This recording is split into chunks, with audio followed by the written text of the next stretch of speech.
attacks here in Israel. French officials have recorded hundreds of them, and say that there's an online reporting platform now that has received over 3,000 instances of anti-Semitic behavior just in the past 2 weeks alone. So I want to go to Melissa Bell because she's there in Paris. Melissa, what are you seeing? Well, Erin, you have to bear in mind that France has not only one of the world's largest Jewish populations, but actually also Europe's largest Muslim population. And whenever there is an uptick of tension in the Middle East, it is very keenly felt in communities in France, many of them coexisting in very similar neighborhoods. This time has proven no exception.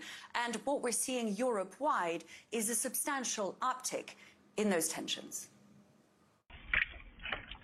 Under the cover of darkness, hate crimes caught on tape. Red paint daubed across the front of 2 Jewish schools in the United Kingdom. Hate spreading from the Middle East after the brutal Hamas attacks of October 7th.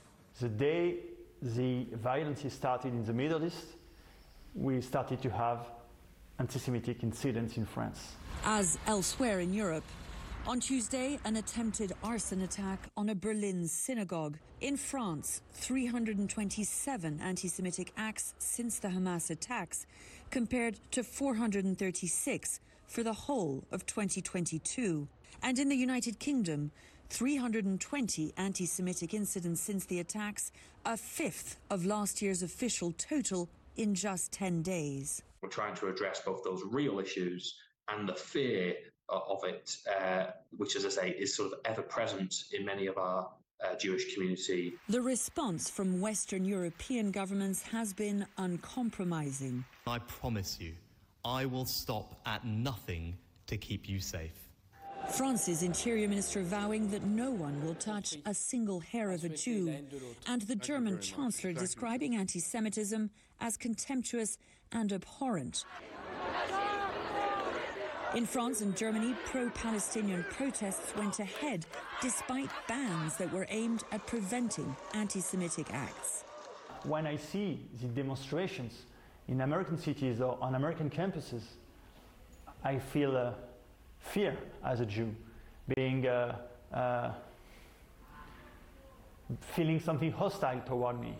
For France's Jewish community, the largest in the world after the US and Israel, the attacks of the last few years, some by Islamists, have all too often been far too personal. On Friday, a public high school teacher was killed by a former student in an attack linked by the government to the conflict in Israel. Not an act of anti-Semitism, yet a measure of rising tensions that Jews in France and elsewhere in Europe are watching with a wary and fearful eye. Well, today, 4 French airports had been evacuated after bomb threats as well, Melissa. I mean, after 8 airports in France were forced to evacuate yesterday for security reasons. And I know even at Versailles, it was evacuated for security reasons for the 3rd time in less than a week. I mean, these are pretty scary things to be happening, and at such scale. What is actually going on, Melissa?